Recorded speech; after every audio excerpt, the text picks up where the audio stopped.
Here on Mike's Vehicle Vlogs, I like to bring you guys cars that may be rare, cars that may be unique, or just your plain Jane. What does this 87 Mustang fall under?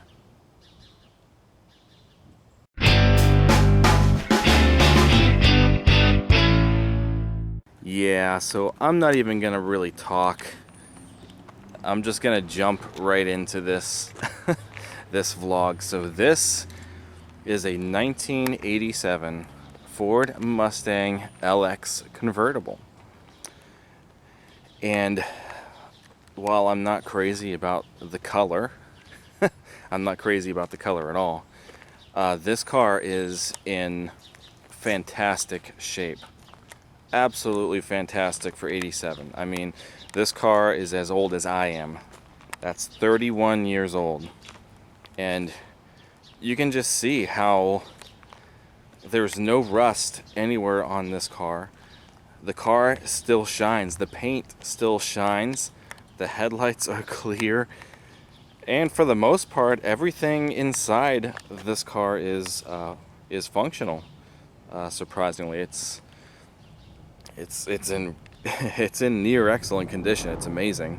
Now it does have some minor flaws. The one, as you can see, the little tiny windows for the back are still up, even though the top is down, and that's because the driver's side window is off of the track. So I don't want to mess with the other side, just in case, we may have two of them that end up being off track. But overall, I'm not crazy about this generation of Mustang. I'm just not. I think this is what they called the Fox body.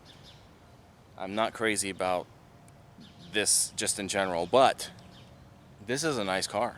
I do like this one. I'm not too crazy about the banana colored exterior, but I do like the way that it looks with the top down. The interior is where I really like the car. I mean, well, let's go take a look here in a sec. But first, of course, we have key exterior styling cues that we look for. We have the Mustang name engraved into the front bumper, halogen headlights, side black cladding with, I can't tell if that's red or orange, maybe like a red orange? We'll say red orange. I'm pretty sure these are not wheel covers. I think these are actual rims. But you can see we have the classic white wall tire to keep in this classic look of this Mustang. Yeah, like I said, this window is a little off track, so when the top is up and this window's up, there's a slight gap here, so I'm not going to mess with that. But the top, we'll look at it at the end. But it's a tan color. It does have a full glass rear window. The classic luggage rack on the actual trunk decks. You just don't see that anymore, do you? At the back, the Mustang name also appears here. Of course, we got our LX badging. Even this Ford logo, you can tell is somewhat fading, but it's awesome. We have Mustang mud flaps. It's just a good looking car. I had to document this car before it ended up getting sold or anything. Okay, so now that we've kind of walked around the outside, let's go ahead and check out the inside. Now it's already unlocked, but I will show you this. We have the classic 2-key setup, and these are the original keys. They both have the Ford insignia on it. Ain't that cool? Family of fine cars. So this big key is what's used to unlock the doors and such, and the square key is used for the ignition.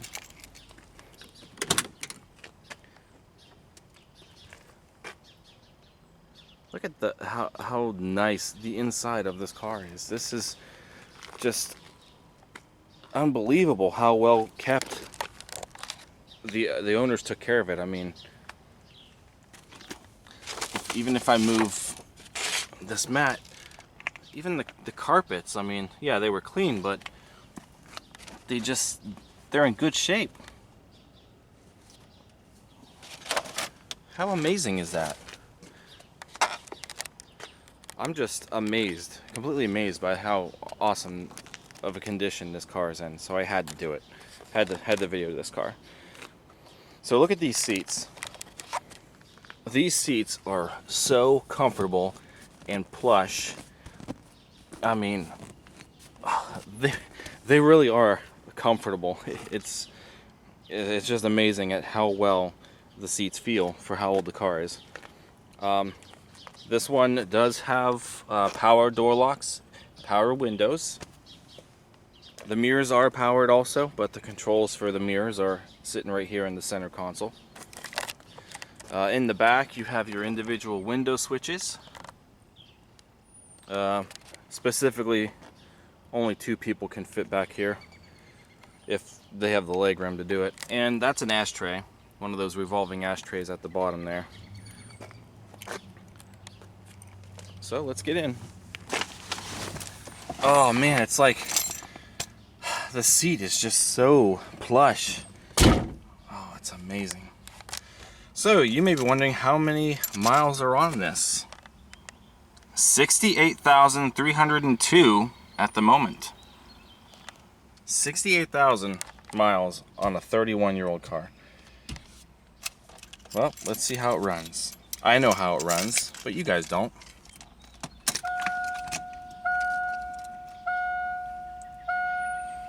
There's more warning lights over here that are supposed to be here. I don't know if they're burnt out. But this one says check oil. This is the low fuel light, washer fluid, and I think low coolant is what that one says right here.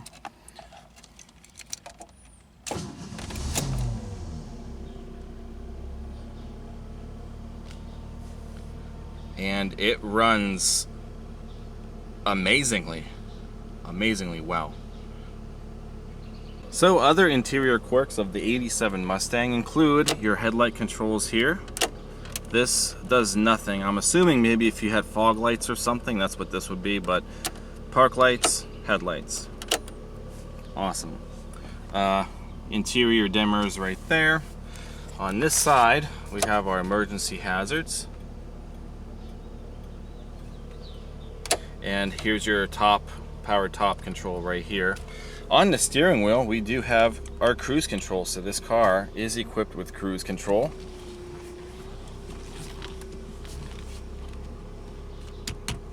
Yeah.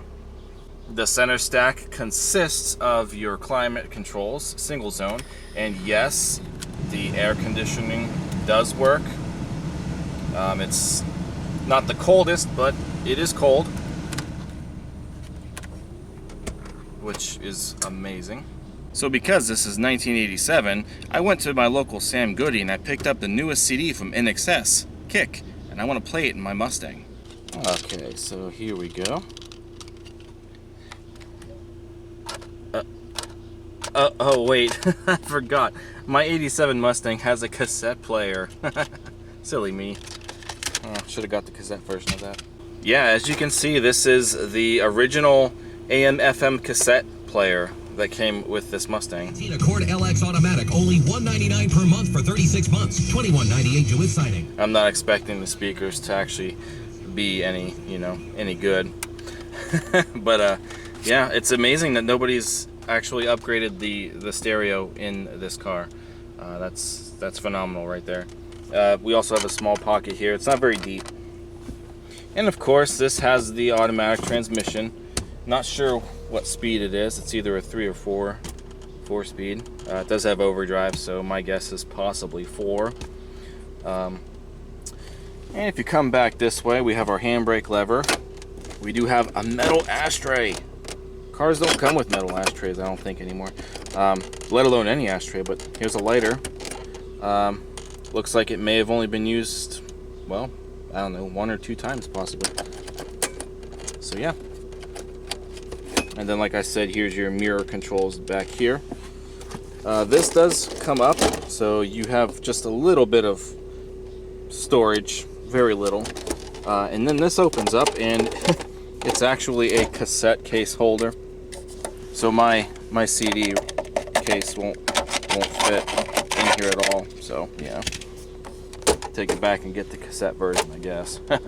There's some storage space on the dashboard, a little bit, not very deep, and the glove compartment is also very small. Your fuel door release is at the bottom, while the yellow one is for your trunk, which works, and we're gonna go take a look at right now. The good old days when the door chime would go off even when the car is on, and the door's open. In the trunk,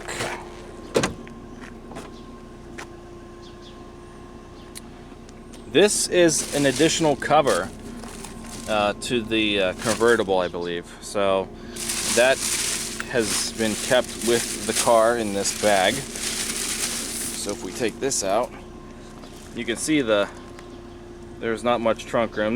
Nothing too different from today's convertible standards. I don't know what's under here or what this is. Velcro. Oh, is it a? This looks like it's never been touched. It's some sort of protective cover from the looks of it. That's the different language there. So, but we'll just throw that back. I mean, it goes a little deep, but not really. There's a piece of paper in this bag I saw too. I wonder what it says. Let me see. Did it fold it? Yeah, here it is. Oh wow! This is a copy of the like the original title. It looks like it's got the first owner's name. This car was purchased, or this title was issued on June 2nd, 1987. Wow, and today is June 6th, I think. So wow, this is just past 31 years ago. Ford Mustang LX convertible coupe.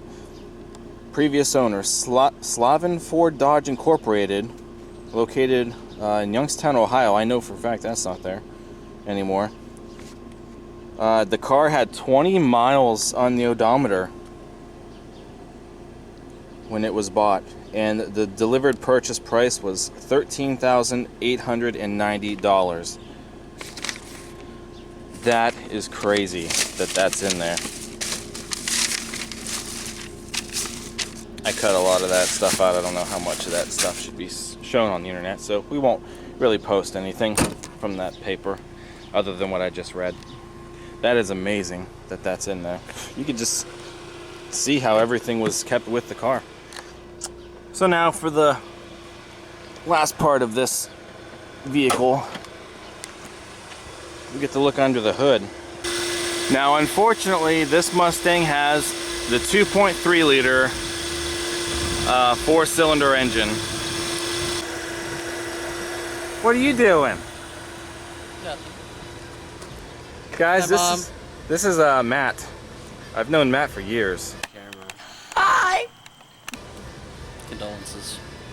Was that? Condolences. Oh, I need all that I can get. Actually, I want to come back and look at this thing. Oh yeah? I wanted to document it before we ended up selling it or whatever, but it is so clean for it being as old as I am. So it only got like 67,000 miles, something like that? 68. 68,302 right now. Bye, Matt. So yeah, this is a 2.3 liter 4-cylinder.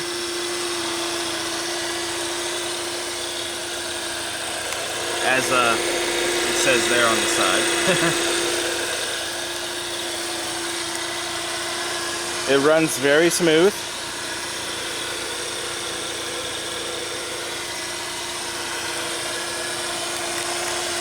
So yeah, it's unbelievable. I just can't say it enough how great a condition this car is in.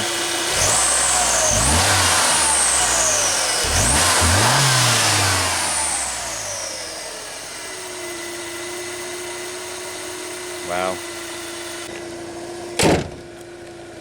That's a solid heavy hood right there too. So I guess now it's time to put the top up, since we kind of explored the rest of the car. So all I have to do is pull this switch forward and this top will come up. It's a little older, of course, so it's gonna kind of come down hard. And then once that's done, you just lock these two levers here. And that's it, the top is secure. And this is what it looks like with the top up. Definitely not as exciting, but still a pretty good looking car for its age. Like I said, it's got a full glass rear window. Does not have rear defrost though. The lines are not in the window, so there's no defrost.